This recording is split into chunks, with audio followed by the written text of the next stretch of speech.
Hi, and welcome to the Best Fleets podcast. With me for this edition is top 20 member America's Service Line. And America's Service Line has been operating since 1996, which means they're 20 years old next year. And even though 1996 seems, pretty recent to me anyway, and they're based in Green Bay, Wisconsin. They are the primary fleet for American Foods Group, and they have about 200 combined owner operators and drivers.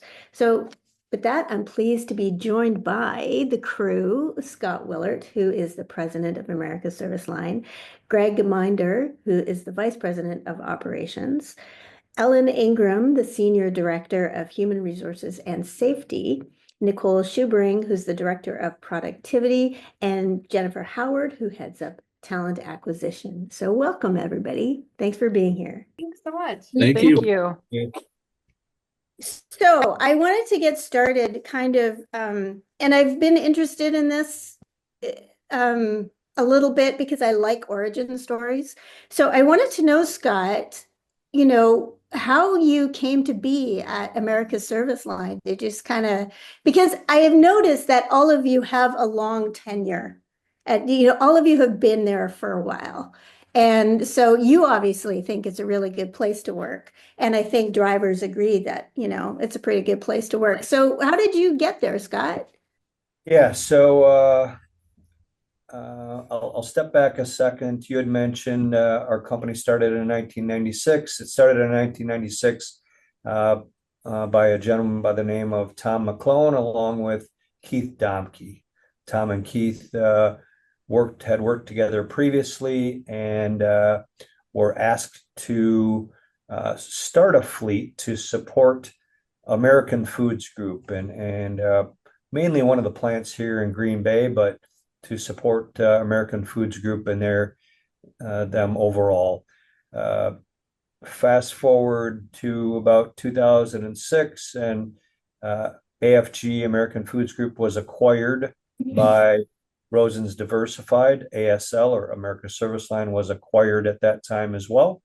And we started to grow from there. I came to the company in 2015 to succeed Tom McClone as Tom retired. I had come here from Kraft Foods. Had spent 14 years or so at Kraft Foods and 15 years at UPS prior to that. So joined here in 2015 and have worked on a number of things to help us to continually improve since that time. We support not only AFG now, we support many shippers, both on the brokerage side, our brokerage side, as well as our trucking companies side. And I say companies because we acquired another trucking company, Midwest Express, out of Grand Island, Nebraska, back in 2019. And that has helped us to grow our customer base and support far more. So between the two of us, we have about 260 trucks now, and operate. I say if we're a 47 state fleet. We primarily cover the Colorado and East for a territory. So you yourself have been in trucking for pretty much forever. I guess you started at UPS. Were you on the transportation side?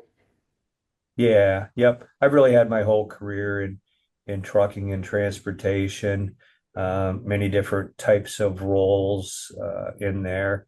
Not only with UPS, but then again with Kraft. I was hired there to centralize transportation. Before that, Kraft had all 150 of their plants and distribution centers were managing their own transportation, and we were centralizing into Madison, Wisconsin. And I was hired to help with that effort and spent the next 14 years in various transportation roles, mostly related to their fleet. Oh, very cool. But the most important question is, do you have a CDL? I do not have a CDL. My driving career, I was a spotter. I was a spotter for UPS, and that was quite crazy. The Hey, operations were pretty hectic. I And then think I a was spotter, that's a pretty tense job. it is. People are certainly waiting on you to get the job done right and to get the trailer in the door the first time. So, um, and I was also a package car driver for UPS. I was one of those drivers that delivers your packages. So that was Oh, my way actual back driver. when. Yeah. Well, I mean, it's interesting how how people sort of start in the industry and then how they evolve and where they end up.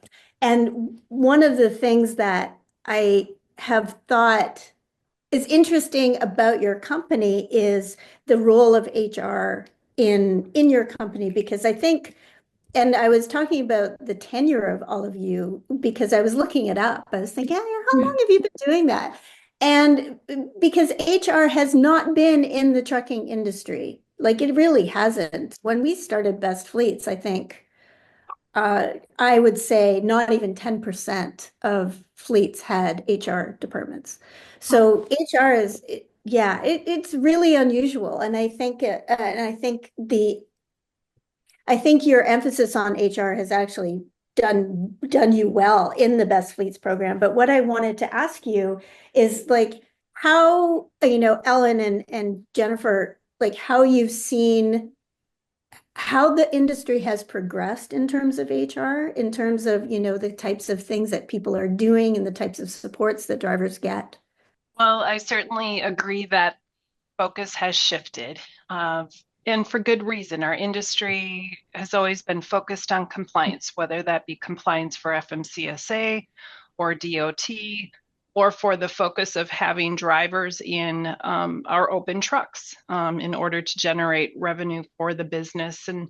And right, there was a time I expect an industry when drivers became disqualified due to their med card expiration or illness or non-work related injury, and little was done to retain that driver through those disqualification events. And in compliance to employment law, of course, in compliance to leave protection, and as importantly to the engagement and the retention of our workforce, it was imperative to shift the focus from compliance only to a culture that breeds retention and engagement of its workforce. And so we do our industry and our business specifically disservice if we don't focus on the needs of an individual driver, retaining the knowledge that that driver has in our organization, especially for all of the efforts we invest at the time of recruiting, as you had mentioned, the time of onboarding throughout that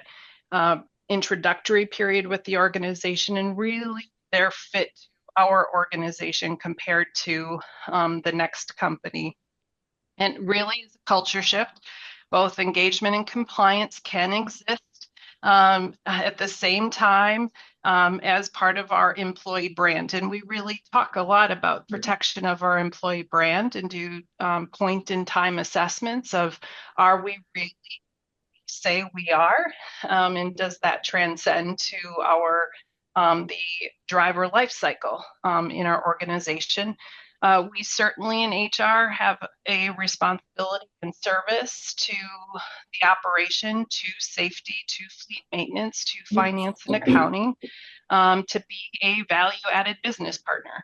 And we operate truly as business partners to the organization to anticipate talent needs, maintain fairness and equity in the workplace, advocate not only for the business, but the needs of each of our individual employees. I think gone are the days of broad brushstroke policy that covers the mass. Here are the days of individualization and understanding what makes each of our employees tick, each of our drivers, what is important to them from a home time perspective, and the balance to the needs of their family while away from home, and what we can do to serve them when they're here at our terminals. And just simply appreciating through conversation and through recognition drivers choosing our company when they have so many choices at their fingertips, just not losing sense of that employee brand and attracting and retaining them in our company. When you I talk about employee brand, I think that's really interesting. What do you mean by that? Well, in today's day and age, we can see in social media, we can see on the sides of vehicles, gosh, we can see on wraps around the motoring public, images of marketing product brands, marketing service. This is marketing to the employee brand, protecting the employee brand, what makes up and really sets our company as ASL apart from the next company that an individual can choose. And so what goes into that is all things culture. Do we, right? We hold our employees accountable. There's an expectation by which we work, but we certainly can have a good time while we're getting things done and protecting those things that make us unique, whether that be cornhole tournaments or lunch events or banquets or right accessibility to each one of us on a daily basis, whether that be by phone or in person. It all builds the culture in which we also identify as our brand to our workforce. I think that's really important. Did anybody have anything to add to that? Okay. I think I think that's an interesting, I really like the whole idea of employee brand. And, you know, it's like a set, it's like you have everything sort of identified as what's important to you and what you value in people and what they can value in you. So there's like, I feel like there's, when you talk about a brand, you have something that is tangible that you can always go back to, or a touch point. I think that's more what it's like. So would you agree, Ellen? I Is would that agree. I mean, right, we're all in one shape or form wearing America's service line on our clothing today. And that means something, but there's a whole lot that goes behind that logo, that name, whether it's in front of a customer or it's representing the organization at an industry or event, or simply just having the opportunity to share who we are and being very purposeful in that share. But I also say, and this is top down, Scott really sets the tone for this, that we lead with a incredible measure of humility in the workforce, that we are not so proud to not learn and continuously improve. And that's an important part of this brand, in which our employees have knowledge, and we respect that knowledge and can learn from that knowledge, and aren't so proud to say we can't. nicely said? And so I want to go on a little bit kind of in the same vein, because when we do the Best Fleets questionnaire, one of the things that we ask on the first page is, you know, what awards have you won? And one of the things that I noticed about America's Service Line is that there is a lot of driver awards. And in a lot of cases, people usually just go with their corporate awards, or that's the focus of the awards, is corporate awards. So what the company does. But in yours, you've got the Driver of the Month program through the Wisconsin Motor Carrier Association, the 2024 Road Team, which I believe is the Wisconsin Motor WMCA. Sorry, it's everybody's acronyms are all different. And then you are part of Women in Trucking, and you also have the NPTC All-Star Award. So I'm going to ask Jen about that. Like, how does that seems like a lot of work on the part of the company? We really do our best to try to stay in tune with what's happening with awards across the industry. You mentioned a few of them. It's whether we see them on social media, we hear them from our drivers directly. We come across some of them in industry publications, and there's a group of us that say, hey, why not? Why don't we look into this and see if any of our people qualify? We pride ourselves on being the best. So we really want our drivers to feel that recognition, like you said, not only from us internally, but from their peers across the industry. Do you find that the association awards are more impactful than like I mean your own awards? Yeah. Oh, I mean I'm sure that, but like why are you going to the association? Because it must be that like it's a bigger deal. It's a bigger venue, I think. It is a bigger deal, and I think it really supports the brand that Ellen was talking about. When we advertise that we're hiring, people can look directly on our website, on our social media, and say, wow, these people have been involved in all of these different facets of the trucking industry, and they've won awards. They've received that acknowledgement. So it not only supports it really does support what we're saying, and helps our drivers push to be a little bit healthy competition, that they'll be, pushing for that award next year. Do you have the same people kind of winning all the awards, or do you try and get some new blood in there? We try to get some new blood in there. We always look, that's something everybody's always continuously improving. We really do push for that here. So we try to look broadly. It'd be easy to put your money behind someone all the time, but everybody deserves that recognition. Yeah, I like that. And so you're not just winning awards and you're here, so you obviously won this one. And Nicole, like you've also won some of the corporate awards that, so are you the driving force behind that? No, not necessarily. I was definitely in charge of, filling out the survey for best fleets to drive for this year. And that was really my first dipping my toes into that. Because before I was controller, financials, business partner, that sort of thing, but the award category was something that was different. And I'd not really been a part of before. And I was really honored to be able to coordinate with everyone and learn even more about what we offer. And honestly, it's so much that I learned things too. So you actually, so how did you get involved in Best Because you were involved in 2020 and then you came back in 2024. So and I remember your name because I think I interviewed you in 2020 as well, and you were the one that I was coordinating with. Wait, were you in 2020 as well? No, actually, I wasn't. That was actually somebody else that was in our organization at that Oh, time. okay. Yeah, sorry. No, that's okay. Because I seem to remember your name and it could mean anything. It just could be my brain.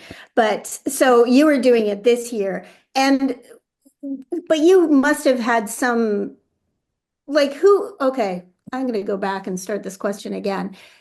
Scott or Greg, for your involvement in 2020 and I'll come back to you, Nicole, but your involvement in 2020, was that, what was your first thought behind the questionnaire and the whole process that you had to go through?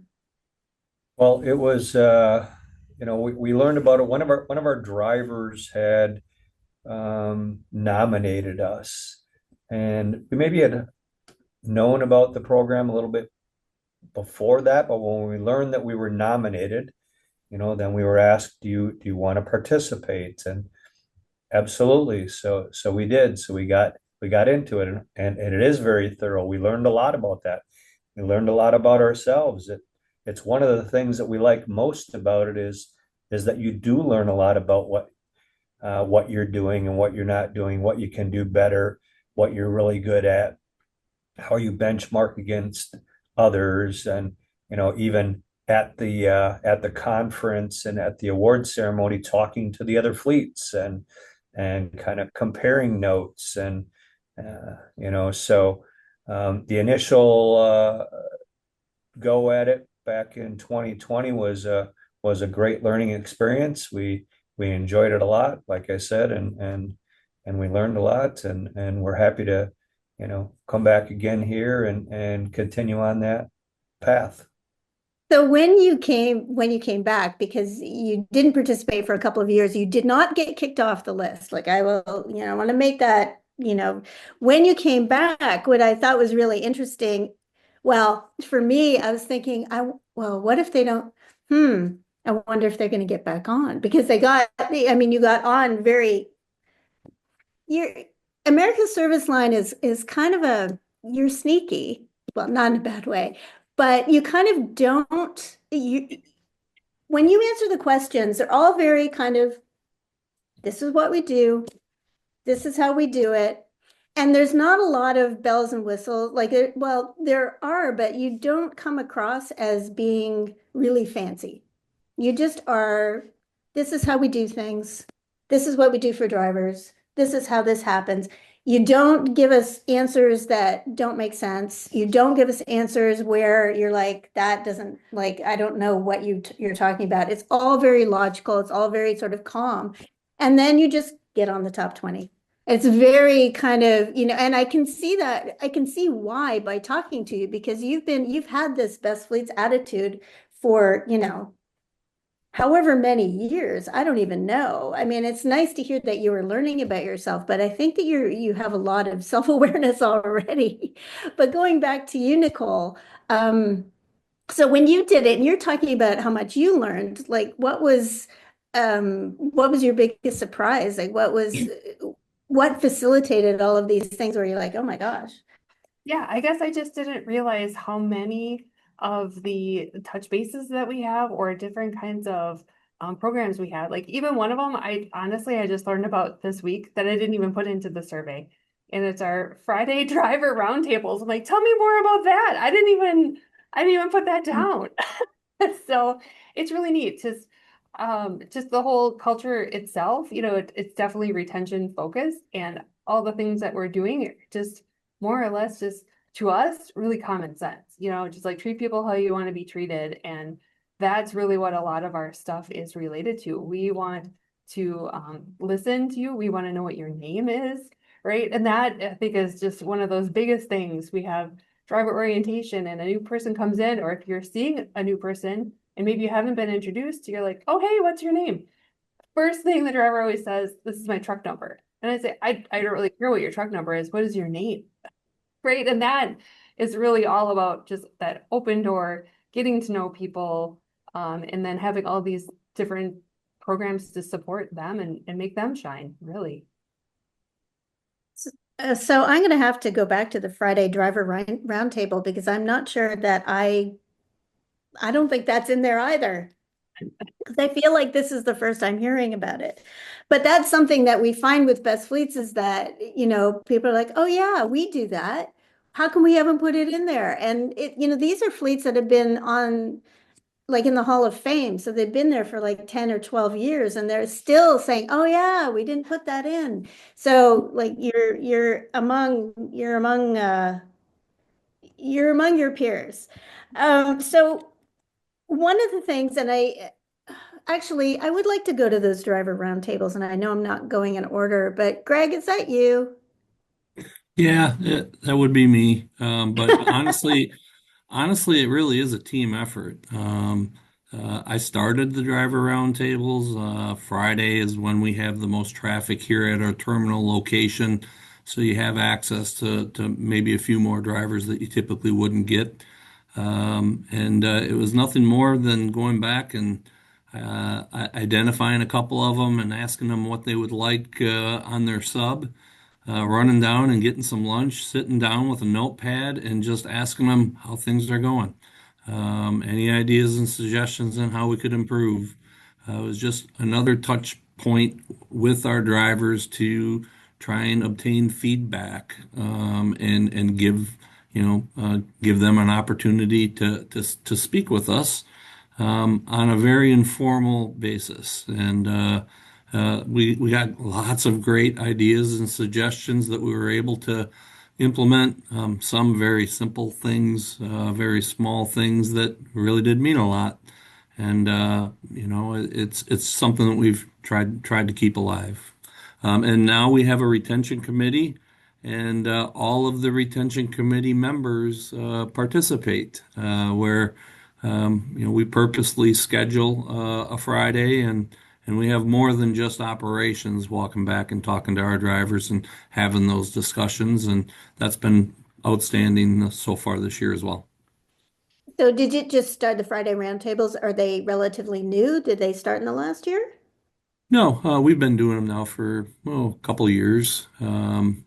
And honestly, the retention committee kind of helps because I'm not always available, or things get busy for the leadership level, and having participation from multiple functions and other people that may not get as much exposure to the drivers helps us build relationships. So it's all a part of our culture play here, and it's working extremely well.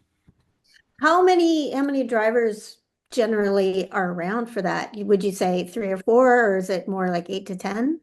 Yeah, no, we typically try to keep it a little bit smaller, just so that we can, still ask some questions, some probing questions, and we don't want to take up too much time of the day. Other folks are sacrificing some of their time as well. So typically, it's a 2, 3, or 4 type meeting.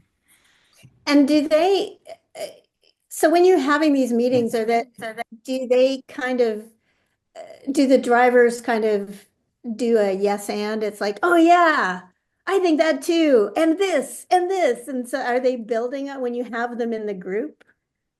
Jennifer's Sometimes you do nodding. experience a little bit of that, yeah. But that's all right too. Oftentimes you'll have different personalities, right? And some of them may not be as open to tell you maybe what they're thinking or how they're feeling, and sometimes that helps bring out more feedback when you have other folks and you're interacting, you're going back and forth, and again, the biggest thing that we're doing there is listening, right? Absolutely. And food does not hurt when you're trying to. No, it always encourages a little bit of feedback. Yeah. I think I always thought it was really interesting how much, when we talk to fleets about what they're doing and how they're interacting with drivers, about how much food is actually a big part of it. There's always food. Um, so going back to, well, because we're talking about, driver connections, Greg, I'm going to stick with you because you also, well, you're the person who can talk to me about the driver ambassadors. And so the driver ambassador seems to be a really big role at America's Service Line. And can you give me a summary of what they do and how they become a driver ambassador? Sure. That was implemented, I would say about 2 to 3 years ago now. It's a volunteer program that assigns an experienced and high-performing driver to mentor, support, and kind of serve as a resource to new America Service Line drivers throughout their first year of employment. We currently have 9 ambassadors, 7 of which are company drivers, and then 2 owner-operators as well. So, any new driver coming on board gets assigned a driver ambassador. The responsibilities of the role is really to be a positive role model and setting the example from a safety and compliance perspective, but also making the new driver feel welcome and comfortable. Oftentimes drivers will be starting with us and they don't know any of the other drivers, right? So having another driver that they can build a relationship with, talk to, ask questions from. Sometimes it's easier, and there's that stage and that element of building trust, right? So they might be more adapt to speak with another driver than maybe their driver manager. Um, we ask our ambassadors to, share customer idiosyncrasies, help support them with some of the technology that we offer to help them with their hours of service and trip planning. share information surrounding places to rest and our drop yard locations, assist them with communication etiquette. That's a very big thing for us is protecting our culture and, having someone who's experienced in our culture being able to, to share with them and encourage them. This is the way I would approach things, really helps. Supporting drivers with decision making or issue resolution, teaching them, who to talk with, what to escalate, and then really to ask questions, listen, and provide suggestions to the new drivers to help them be successful. That is, there's a couple of things that really stand out to me, and I think this is one of the things, like going back to that sort of how you present yourselves as a company or how the company presents itself, which is this sort of, very solid, just a really nice place to work, but not with the, hey, we've got all the tech and we've got all of this and we've got all of that. It's not, there's no, the grandstanding, you don't have the grandstanding part of it. And I think what you said about communications etiquette, I think is a really, really interesting part of it because people don't talk about that with drivers, that there's we all know kind of what office etiquette is supposed to be. But does anybody talk to drivers about that and how to communicate appropriately with customers, with fellow drivers, with the office staff, like that kind of thing? Where did that come from? Like or has that always been there? Is that a Scott thing that came up, from Uh, eons ago? that is a Scott thing, but it didn't take long at all for his whole leadership team to be fully on board with that. It's practiced from the top down and from the bottom up, and it's professional, respectful, and polite communication at all times, regardless of your role, your position, your frustration.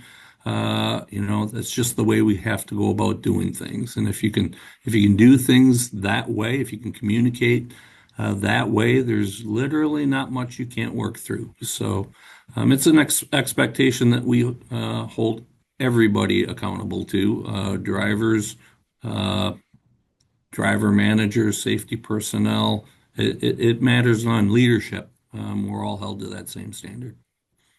Do We you do discuss it. I'm sorry, Jane. We discuss it in orientation. We talk about that professional communication and expectation and how we promise you that our driver managers or our leadership team or anybody, no one is going to um, raise their voice to you or talk unprofessionally to you. And we expect the same back. We expect that you communicate professionally to your driver manager. We won't tolerate unprofessional communication. Nobody deserves that. Everybody has a tough job. We can take a deep breath and get the communication out that we need to, but it needs to be professional. And we hit on it a number of times during orientation, and we certainly follow up if somebody's getting a little sideways. We'll pull in or give them a call or listen to what they have to say, but then give them the feedback and say, hey, we this is what we talked about, and this is what we'll expect, and people get it. They really do. They appreciate it. They're not always used to it that way, but that's okay too. But, we want to be different in that regard, and again, Well, people. being respectful is that's not something to, like, that's something that everybody should be striving towards. I like the idea that drivers are coaching other drivers on that as well. I think that's really powerful when a driver is saying, that's not the best way to approach this problem, and this is how you can get something resolved. I really like that. I think that's really powerful. And I think it comes through in your driver surveys and that sort of thing. Greg, going on from this, it's a voluntary program. Do people are they there for a term? Like, are they there for 2 years or a year? Yeah, great question. I would say because it's a newer program with us only been implemented for a few years, we have not set a term. However, we have agreed as a group that if an ambassador is not maintaining their requirements, and those requirements would be effective, constructive communicator, exemplifying ASL culture, exhibiting the compliance of operation safety and payroll, representing the company through their appearance, not only themselves, but their truck, and leading by example. So if they're not doing the right things, then we will remove them from the ambassador program, and they'll have to prove that they are doing those things in order to rejoin. So that's what we've agreed to do, and we actually have done that. So Is there like, do they sign something to that regard, or is it just like, certain rules or we guidelines? we have a charter that we made with all of the ambassadors, and we put this all down on paper. So there's a formalized document that kind of lists everything that I've really talked about, what the program's about, what the requirements are, the responsibilities that they have. And then we do incentivize our ambassadors as well for their participation, and it's worked out tremendous for us. It's been very successful in helping us with our retention and also helping us, make more successful drivers quicker with our company. I think the idea of the charter is excellent. I think that's something Yep. that, you know, I think that's a lesson that tons of people could take from this is that, just outlining the guidelines at the beginning of like, this is what you are going to be doing and here are the things that we expect you to do. I think that's awesome. The other thing that I wanted to mention is that you said that um, you used to give them decals and a little bit of clothing, I guess a hat or something like that, and now you're like full on jackets. There's a lot of pride in being an ambassador. They have a nice logo. We've made their own logo. They have a sticker that goes on their truck. They do have some swag. And the first year of the program, we offered some pretty nice jackets. So I've had a lot of interest. We kind of have a little bit of a waiting list of other drivers that want to become ambassadors, and we hope to give them that opportunity.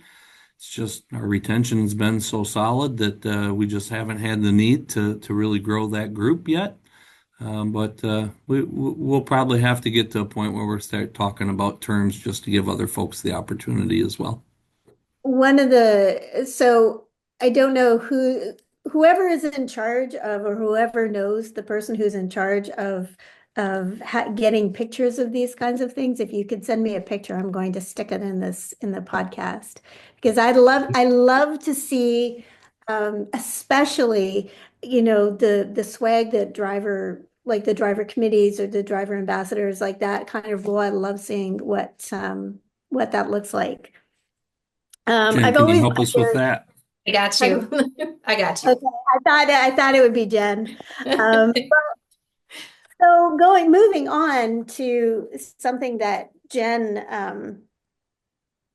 it was really interesting because one of the questions that we have in the Best Fleets questionnaire is, how are you involved with, the military? How do you support the military? And Jen wasn't on the call, but I got, oh no, you're gonna follow up. And so I got a follow up from Jen, and can you talk about, a little bit about what your the Fastport event that was was it at the White House? It was at the ATA, and then part of that took place at the Pentagon as well. Oh, that's what it So, was. It's kind of yeah.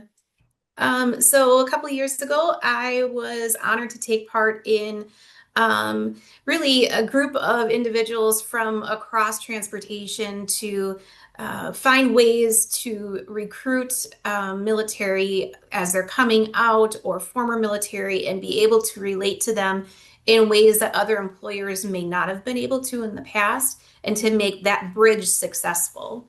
So it was 3 days. It was really insightful.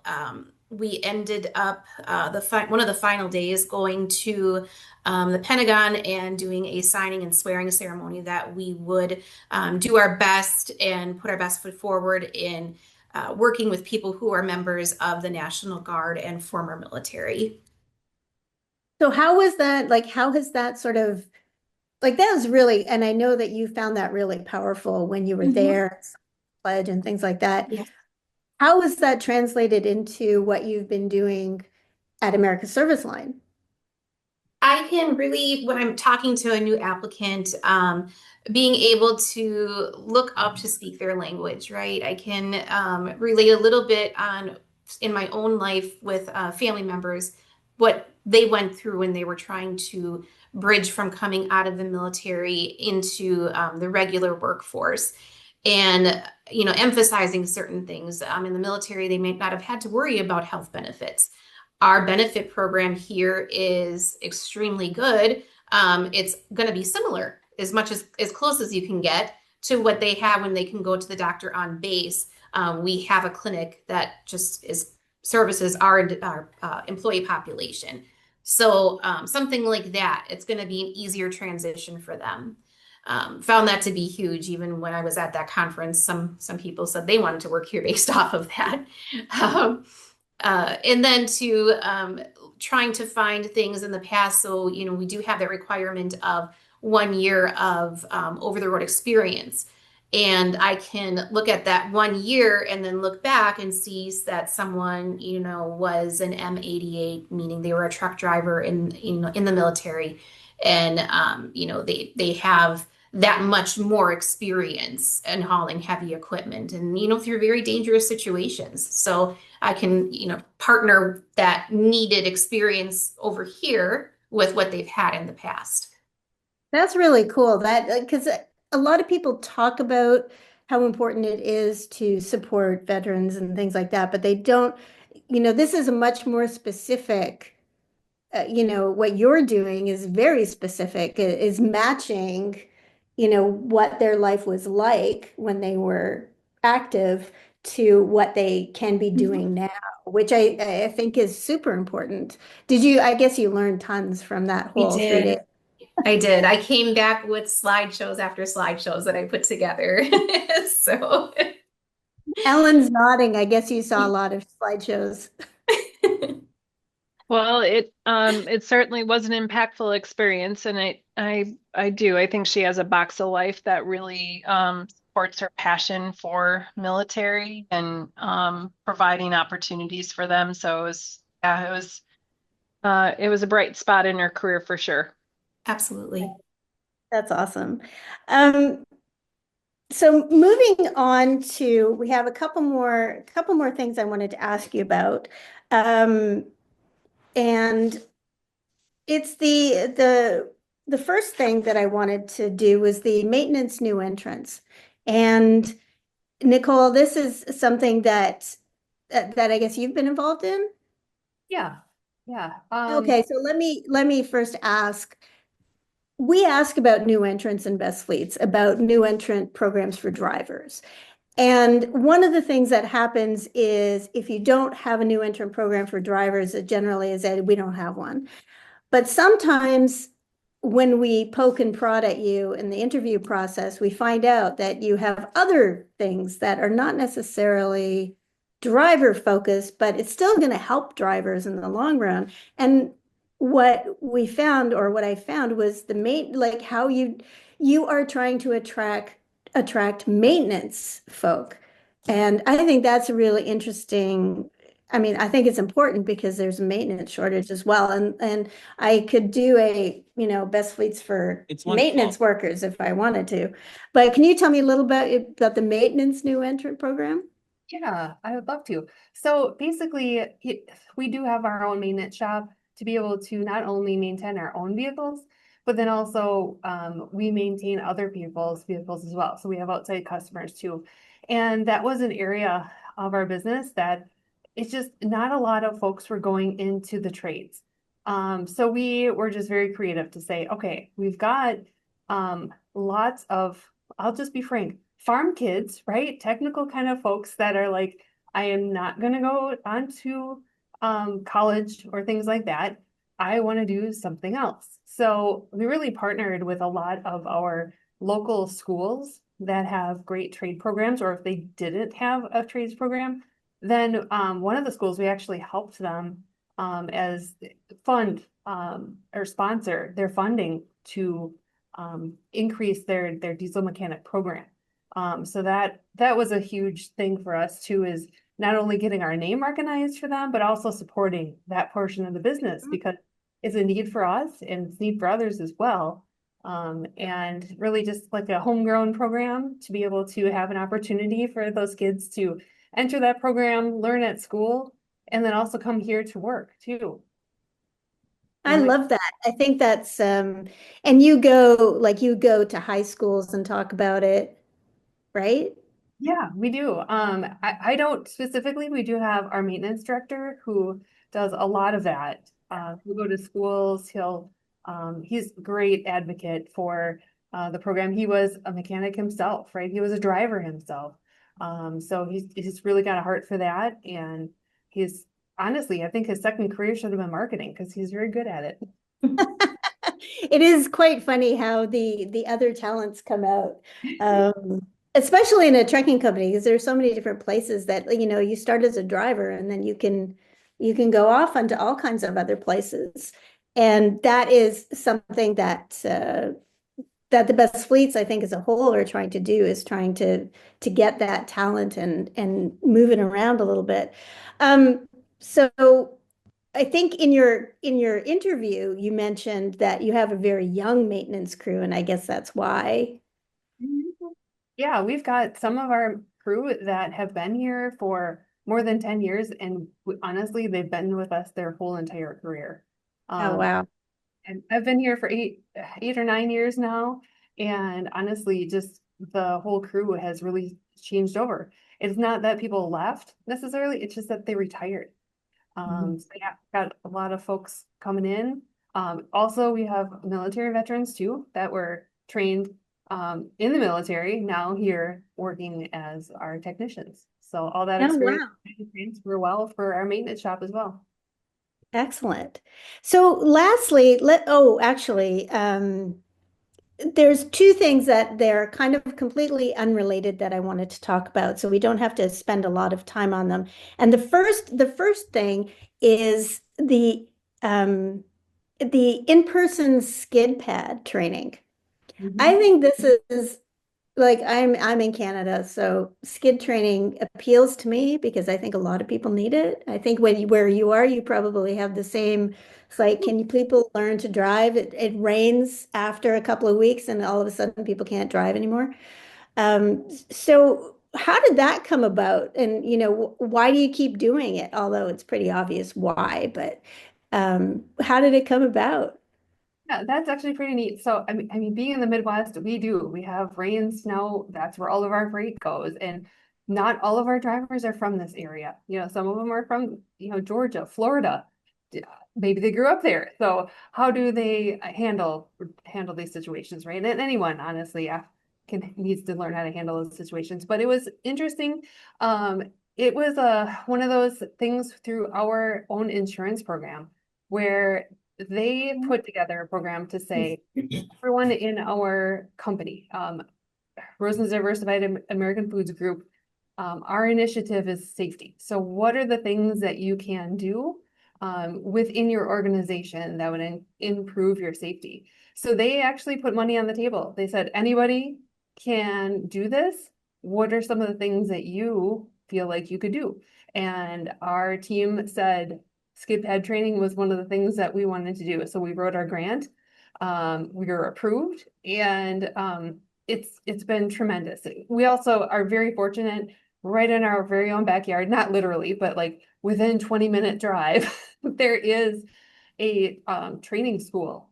So it's very convenient for us to be able to do that. And it just really provided a lot of value to our drivers as well.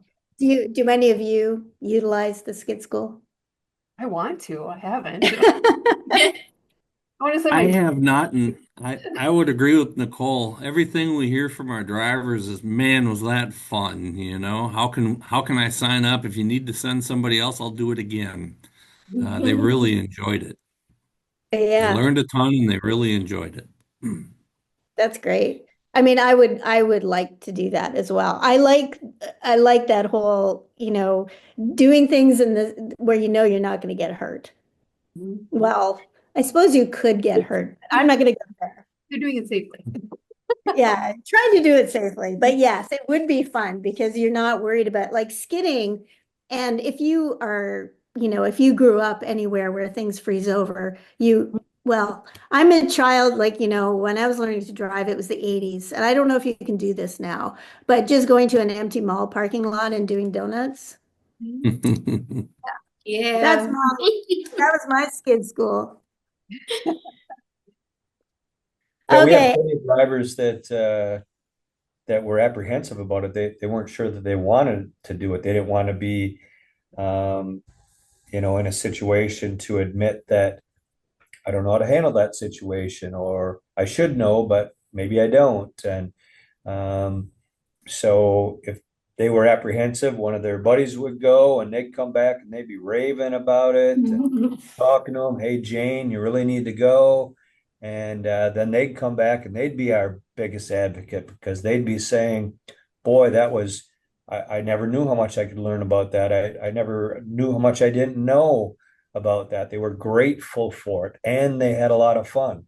So, and another nice way for our safety department that really drove the program, for them to be positive. Safety doesn't always have the most positive reputation in the organization, and ours really does. They have a lot of credibility, and that program really gave a boost to that, where it's for their benefit. They see the benefit, and they had fun doing it as well.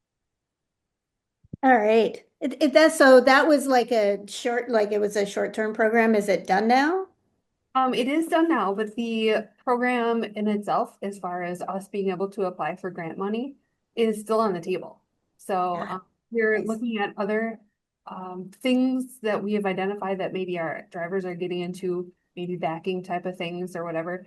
What are some of the programs that we can do to help with that? Or is there technology that we can purchase with that grant program? So we're just scratching the surface right now. We just finished up that 3-year grant for the skid pan training. I certainly think we could honestly ask for more money towards that because we certainly have more drivers that have come on since that program has ended that would also benefit from it as well. No, that's great. It's a really good use of funds. Like everybody, and I know that you mentioned technology, and I know technology is important, but sometimes, just learning how to get out of a skid, it's just way more fun. So I just wanted to kind of end off with the last thing that I want to ask about. And I think this is important. It may seem it may not be the most, well, we just talked about skid school, which I think is kind of exciting. But talking about stay interviews, and I think it's important because not fleets don't do this. And I think it's something where there's a big gap. You should absolutely do it. And I know you do it. I know you do it 3 times a year. And I wanted to kind of end off with Ellen about the importance of why should you do stay interviews? I'm convinced, but how do you convince somebody else?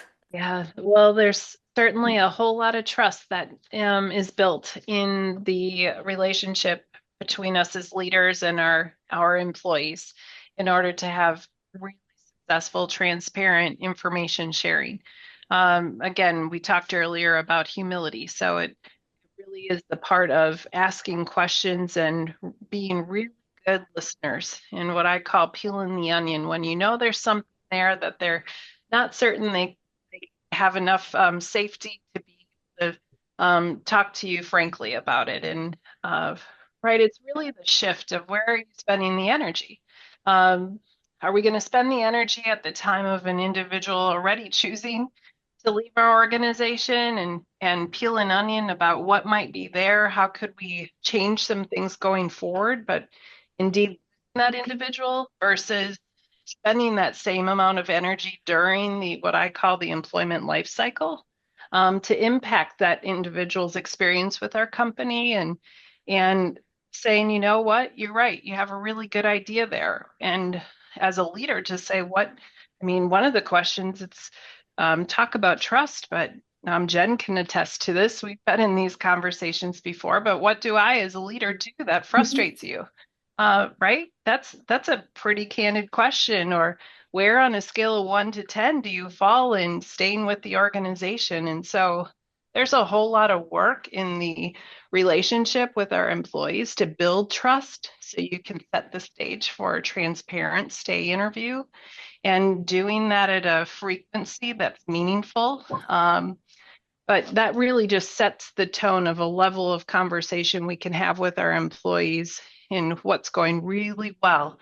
But we also know when did we miss the mark? What could we do about that? And boy, we started that at a leadership level. We moved that through our organization. Our drivers are being impacted by those types of conversations with their driver managers. Wow, to reserve 30 minutes during a stay interview to have a conversation totally focused on the employee's retention or the retention of that employee, that's really tough. I don't know if anybody else has anything to add in their experience, but we enjoy the information that we gain, and we have a responsibility to our employee to act on that information as well. How can I adjust? How can I fine tune how I lead? Where can I change? Where can I remove obstacles that my employee may be feeling? And for drivers, you're right, Jane, they haven't experienced this before at other companies. And so it's again, part of that employee brand that we protect. Greg, I don't know if you want to share anything from your experience. No, you touched on it all, Ellen. It's certainly an outstanding tool that helps us proactively manage retention, and it's again, it's a continuous improvement mindset that we have, and being able to foster it all the way through the organization, from leadership level down to all the training that we did with our driver managers to be able to successfully and effectively have these conversations. And it's asking questions, doing a lot of listening, and then coming back with some actions, some action items to improve. Yeah, it's also an outstanding tool in our toolbox to help us engage our employees and help us retain quality people. Lovely. And Scott, do you have a note to end on? It's been a great hour with you because you hearing about just really how you are like having a real driver focused organization. Well, it's been a fun hour, Jane. I Good. enjoy hearing about all the great work that we do, and we really do care about our people, and we care about each other. You kind of joked about this is the largest group that you have, and we do a lot of things together, right? We collaborate together. It's not just one of us driving things, one of us making the decisions. We work together to have the best interests of our folks in mind, and carry those things out. We take that pretty seriously, and so we've enjoyed it. I'll speak on our behalf, I guess. We've enjoyed the time, and we enjoy the process, and enjoy reviewing what we're doing, what we're not doing, and what we can focus on to get better. That's awesome. Thank you. I'd like to thank all of you for joining me and giving me all of your kind of individual insights into how you make America's Service Line a best fleet to drive for. Okay, so we have to end off with the pom-poms.